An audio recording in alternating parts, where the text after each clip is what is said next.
Olá, gente, bom dia, boa tarde, boa noite. Eu tô descabelado porque não é um bom horário para fazer isso, mas tem que fazer. Então, eu vi que tem muita gente com muita dificuldade ainda, tanto em equações de primeiro grau quanto em figuras semelhantes, então eu resolvi falar um pouquinho mais sobre. Tentar fazer um vídeo um pouco mais elaborado, um pouco melhor editado e um pouco mais curto pra gente falar sobre isso. Tá, equações de primeiro grau. Por que eu tô batendo nessa tecla o tempo todo? Porque é importante. O que eu quero dizer com equações do tipo? Quer dizer que eu tenho aqui, esse x é um número desconhecido,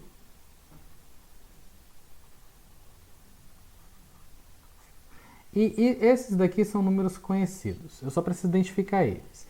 Então é até uma boa maneira da gente treinar uma coisinha que é a gente olhar equações e identificar quem é o A, quem é o B e quem é o C. Ó, o A, o B e o C são números conhecidos, onde o A é quem multiplica o nosso número desconhecido x. O A é um número conhecido que multiplica o x, então nesse caso é o 3. 3 seria o nosso A. Aqui seria o 0. E aqui desses dois é um pouquinho mais difícil. B é o número que soma o x, ou seja, que faz uma conta de mais com o x, então isso aqui é o nosso. Opa, quem está somando é o 4, então o B é o 4 e aqui o B é o 1. Então aqui, nessa equação, vou até colocar aqui, A igual a 3, B igual a 4 e C, quem que é C? É o cara que está depois da igualdade, então C igual a 0. Nessa equação aqui, o A é igual a 0, o B é igual a 1 e o C é igual a 1. Eu até gostei de colocar isso aqui porque, na verdade, a ideia é que o A não pode ser zero. Né? Para ser uma equação do primeiro grau, o A não pode ser zero. Então isso aqui não é equação do primeiro grau. Mas, de qualquer forma, se você puder dizer que o A é zero, então isso aqui é o A. O A é zero. Ah, por que o A não pode ser zero? Porque senão não é nem equação, senão vai ficar algo do tipo um número é igual a outro número. Não tem o que fazer aqui. Isso aqui é sem graça. Tipo aqui, ó. 1 é igual a 1. Por que eu fiz isso? Porque 0 vezes um número, x é um número desconhecido, é igual a 0, não importa qual seja esse número desconhecido x. Então não tem graça quando o A é igual a 0, tá? É por causa disso só. Não tem nenhum motivo super... Tá, aqui é um pouquinho mais difícil saber quem é o A, quem que é o B. Bom, C é fácil, né? C12. Por quê? Porque isso aqui é uma divisão. Mas na verdade eu posso pensar nisso aqui como uma multiplicação, porque x sobre 7 eu posso pensar que é igual a x vezes a fração 1/7. Porque aqui eu posso pensar que o x é como se fosse x sobre 1. Lembre-se, o x é um número. Eu não sei como é que é esse número, mas eu posso fazer tudo que eu faço com o número com ele. Ó, 1 vezes x, 1 vezes um número, não importa que número seja, é o próprio número. E 1 vezes 7, bom, é 7, porque 1 vezes 7 tem que ser 7. Assim como 1 vezes x é x. Então, x sobre 7 é uma coisa que x vezes 1/7. Então, na verdade, o A é a fração 1 sobre 7. E o B? Eu posso pensar nessa subtração aqui, ó, tirar 1 é uma coisa que somar o número negativo menos 1. Isso aqui é um pouquinho mais difícil de se entender. Então, na verdade, o B é o menos 1. Tá? E aqui, vou até dificultar um pouquinho. Vamos dizer que é menos 3x mais 11x. Menos 3x sobre 11, menos 4 é igual a 87. Aqui o A é igual a fração 3 sobre 11, só que negativa, porque tem um negativo aqui. Então eu estou multiplicando esse número desconhecido por menos 3 sobre 11, essa fraçãozinha aqui. O B é um número negativo, menos 4. E o C é igual a 87. Olha só, então a primeira parte é você se acostumar a interpretar o que é A, B e C. A é o número que multiplica x, B é o número que soma x e C é o número que é igual a isso aqui tudo. Mas o segredo é, mesmo que seja uma divisão, eu posso interpretar uma divisão como uma multiplicação. Então, mesmo que seja uma divisão, o A faz sentido. Mesmo que aqui seja uma subtração, o B também faz sentido. Porque toda subtração pode ser transformada numa adição. Tá? Mas isso daqui é detalhe técnico. Tá. Método de resolução de equações de primeiro grau. Vamos falar disso bem rapidamente, porque eu já tenho um vídeo falando disso, tá?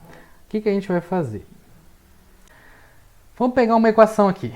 vamos dizer que a equação x mais 2 igual a 3. Essa equaçãozinha, quando não tem ninguém multiplicando x, é porque é 1. Porque 1. Porque 1 vezes x é o próprio x. Então, onde você vê x, você pode interpretar como 1 vezes x. Então, quem multiplica o x? 1. E quem está somando o x? O 2. E isso é igual a quê? A 3. Então, o que a gente pode fazer aqui? A gente pode substituir o x por 1 nessa equação, nessa parte aqui, ó.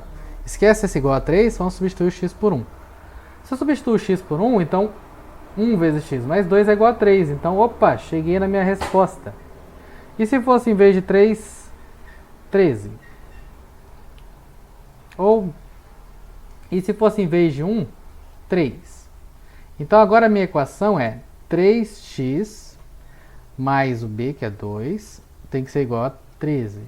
E aí? Agora, se eu substituir o x por 1, vai ficar 1. Agora está aqui, né? 1 vezes 3 mais 2 dá 5. Então, o 1 não é a solução da equação. O valor do x é a solução da equação. Ou seja, quando o valor de x é o cara que faz esse lado aqui, que é o 3x mais 2, ser igual a esse lado. Então, achar o x significa fazer esse 3x mais 2 ser igual a 13. Então, se eu trocar o x por 1, eu consigo 5, ainda não é a minha solução. Se eu trocar o x por 2, eu vou ficar 3 vezes 2 dá 6, mais 2, 8. Não resolve o que eu queria, porque eu quero o valor de x que faz com que 3x mais 2 seja igual a 13. Então, eu vou tentando. E se o x valer 3? Consigo 11, estou me aproximando. Se o x valer 4? 14. Será que continua subindo? Continua.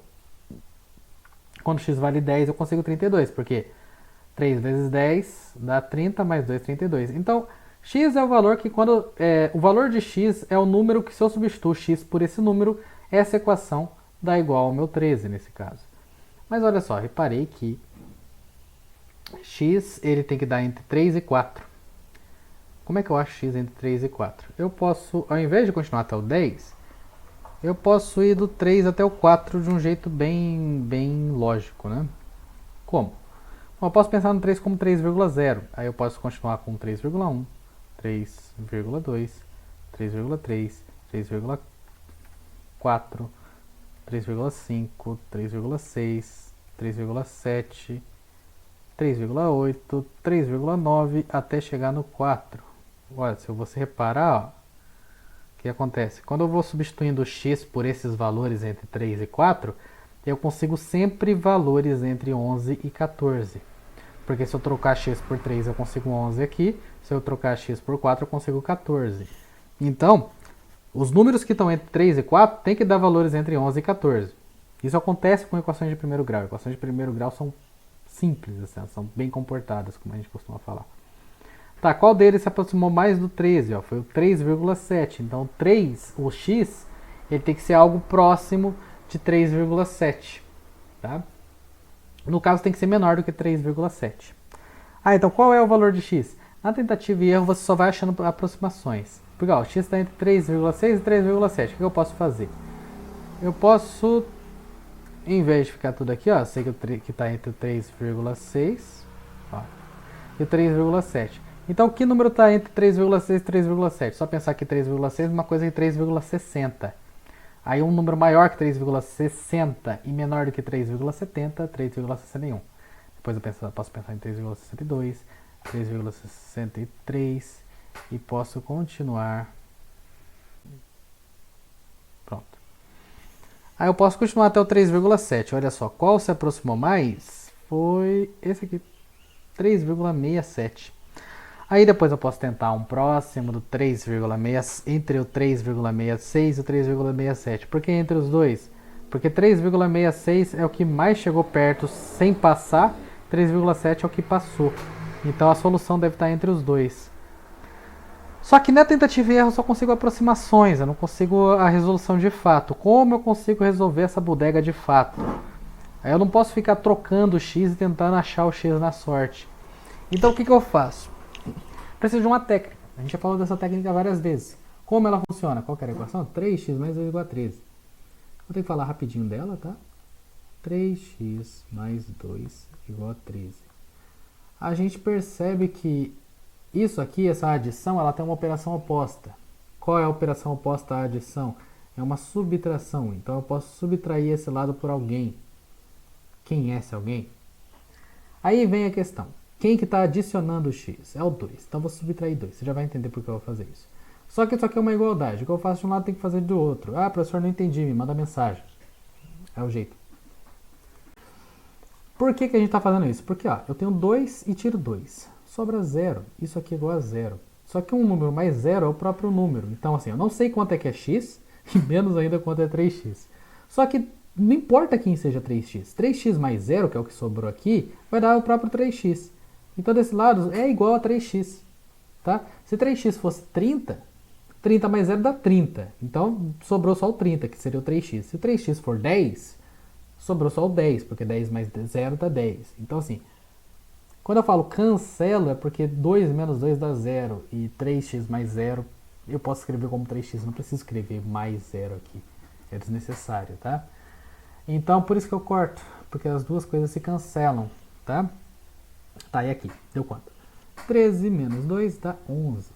Terminei? Não, eu sei quanto é 3x, eu não sei quanto é x. X é o número que ele vezes 3 dá 11. A equação já simplificou. E outra coisa, eu descobri quanto é 3x. Se eu substituo 3x por 11 aqui, ó, troca isso aqui por 11. 11 mais 2 dá 13. Entendeu? Então a gente já simplificou um pouco a equação. Só que não totalmente.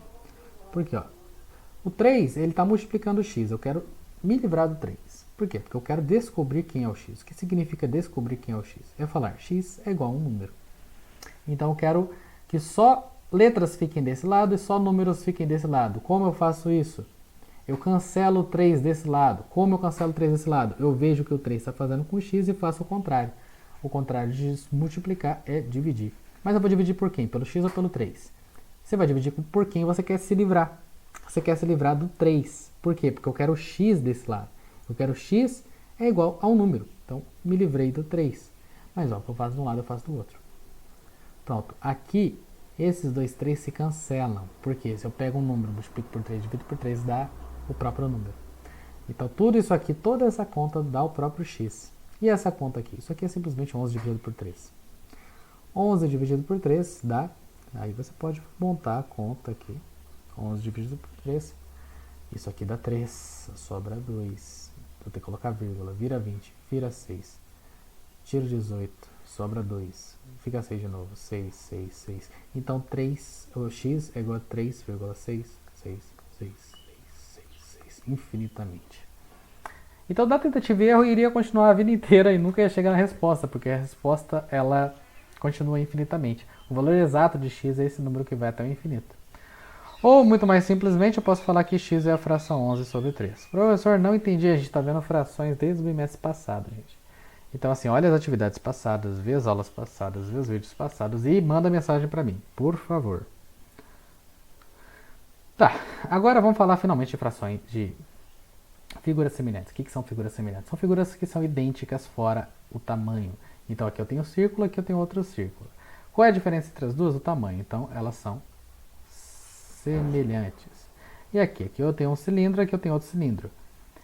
Eles têm tamanho, eles são bem parecidos, só que esse aqui é mais gordinho, então elas não são semelhantes. Elas só seriam semelhantes se o cilindro, se esse cilindro fosse assim, ó. Eu aumentar o cilindro ou diminuir o cilindro de forma proporcional, eu sempre vou ter cilindros semelhantes a esse primeiro aqui. Mas se eu fizer assim, ou fizer assim, eu estou distorcendo as distâncias do cilindro, então não é mais semelhante. Então ele não é semelhante porque esse aqui não cresceu de maneira proporcional. Outra maneira de pensar nisso é, olha só, eu não mexi na altura desse cilindro aqui, ó. Como é que eu fiz esse cilindro? Eu peguei esse e deixei gordinho, então eu não mexi na altura desse cilindro. Então a distância, por exemplo, entre esse ponto do cilindro e esse ponto do cilindro é a mesma coisa que a distância desse ponto desse cilindro com esse ponto desse cilindro aqui, ó. Repara, essa distância aqui é uma coisa que essa distância. Então, esses dois pontos aqui, eles têm pontos equivalentes, que são esses daqui. Eu posso ligar esse pontinho A esse pontinho A', e esse pontinho B ao pontinho B'. E a distância de A até A' é uma coisa que a distância de B até B'. Mas se eu pegar A e ligar com esse aqui, ó, vou chamar ele de C, ele tem essa distância. O ponto que está relacionado com o C, nessa figura aqui, é esse aqui, ó. Mas se eu ligar, nesse caso, A com C, a distância de... Oh, nesse caso não é C, né? É C', é um outro ponto. É que, tipo, esse ponto tem um equivalente aqui, né? Tá, a distância de A até B é uma coisa que a distância de A até B'. Só que a distância de A' até C' não é uma coisa que a distância de A até C. Então, assim, em alguns pontos eu mantive a distância igual. Outros pontos eu fiz ficar mais distantes, né? Então, assim, quando eu modifiquei essa figura, esses dois pontos estavam numa certa distância e eles continuaram na mesma distância. Só que esses dois pontos aqui, que estavam numa certa distância, agora estão numa distância maior. Isso não aconteceu no círculo. Se eu pego dois pontos do círculo, vamos dizer A e B, eles estão numa certa distância. Os seus equivalentes, vamos dizer esses dois aqui, eles estão numa distância maior. Só que se eu pego, por exemplo, esse e esse, seus equivalentes, vamos dizer que são esse e esse, sei lá.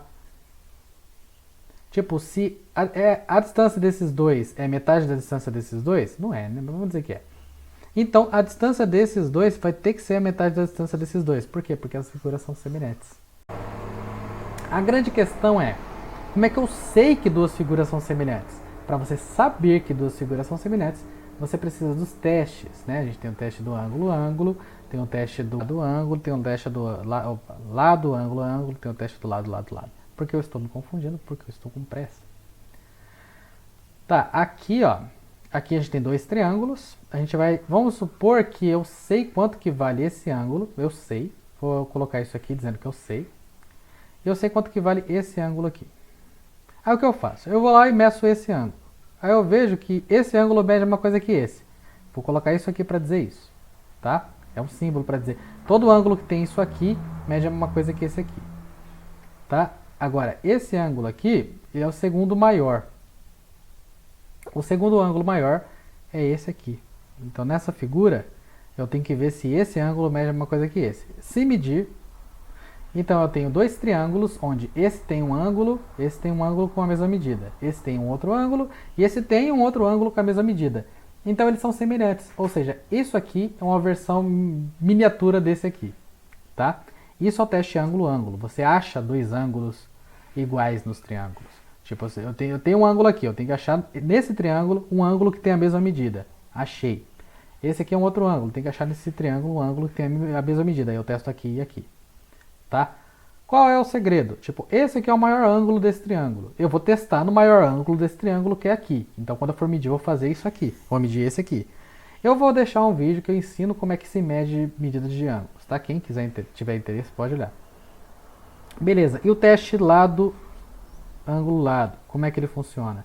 Nesse teste você só sabe um ângulo, tá? Só sei um ângulo, mas eu sei dois lados. Vamos dizer que eu sei esse lado aqui, vamos dizer que vale x, vamos dizer que vale y, tá?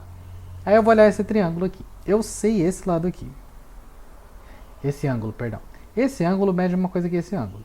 Mas eu também conheço esse lado aqui, vamos chamar ele de x', e esse aqui, deixa eu chamar ele de y'. Mas qual é a sacada desse negócio aqui?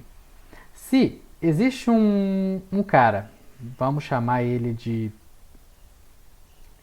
z. Se existe um z, tal que x' vezes z dá x, existe, né, óbvio, e y' vezes z dá y, então, se esses dois têm um ângulo igual e isso aqui acontece para algum z, então os dois são semelhantes. O que quer dizer isso, professor? Vamos dizer que z vale 2. Vamos dizer que... Vamos dar nome aos bois, né? Vamos dizer que x vale 10 e y vale 14. Aí o x' vale 5 e o y' vale 7. Olha só, 5 vezes 2 dá 10. Opa. Aqui eu fui lerdo pra caramba, hein? Porque assim, o x é o menor lado daqui. Então, o x ele só pode estar relacionado com o menor lado desse triângulo aqui, né? Então o x' tem que ser esse aqui, ó. O menor lado desse triângulo tem que estar relacionado com o menor lado desse triângulo. Então o y' tem que ser esse aqui. Agora isso me incomodou demais. Tá. Então o y' vai valer 7 e o x' vai valer 5. Olha só, 5 vezes 2 dá 10 e 7 vezes 2 dá 14. Ou seja, o z ele seria 2. Porque 2 vezes o meu x', que é 5, dá igual ao meu x, que é esse aqui. E 2 vezes o meu y', que é o 7, vai ter que ser igual ao meu y.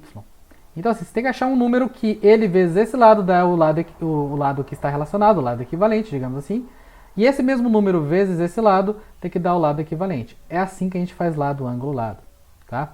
Ah, e o lado, lado, lado. É a mesma ideia, só que 3 vezes. Porque eu não tenho nenhum ângulo aqui. Vamos dizer que eu tenho x, y e z. Agora, para não ser lerdo, eu vou já olhar com mais cuidado. X é o maior lado, então vamos chamar isso aqui de x'. Y é o segundo maior lado, então é aqui, y'. E z é o menor lado, z'. Então tem que ter um número que o x', o y' e o z' vezes ele vai dar o x, o y e o z. Vamos chamar esse número de w dessa vez, porque eu estou usando o z agora. Então assim, vamos dizer de novo que esse aqui vale 10, esse aqui vale 14 e esse aqui vale 16. Se esse aqui valer 7, então ó, o y aqui vale 2, porque 2 vezes 7 dá 14. Então o z tem que valer 5, porque 5 vezes 2 vai dar 10. Então para ser semelhante, isso aqui tem que valer 5. Ah, e o x' tem que valer quanto? Tem que valer metade de 16. Tem que valer 8. Porque ó, 8 vezes 2 dá 16, 7 vezes 2 dá 14, 5 vezes 2 dá 10. Então você tem que achar um número, multiplicá-lo pelos 3 e chegar nas medidas desses caras aqui. Ah, e se um deles não bater? Vamos supor que isso aqui em vez de 5 vale 6. Então 6 vezes esse cara aqui vai dar 12. Não bateu. Qual é a conclusão que eu tiro? A conclusão que você tira é que os dois não são semelhantes. Mas se der certo, aí o segredo vai ser o seguinte: eu achei um número que, sei lá, x' vezes ele dá o x. Multiplica ele aqui e aqui. Se bater, os dois são semelhantes. Se não bater, não são. Tá? Então esses são os 3 testes. O mais fácil é o ângulo-ângulo. É só medir os ângulos. Vou colocar um vídeo ensinando como é que se mede ângulos. E é isso. Como eu já falei, dá para usar esses daqui para fazer muita coisa legal. Já coloquei num vídeo como que a gente usa o ângulo-ângulo para descobrir a razão entre a distância do Sol e da Lua. É muito legal, dá uma olhada lá. É só olhar no comentário do YouTube que você acha. E bom, é isso aí, esses são os testes. E é isso, gente. Tchau, tchau.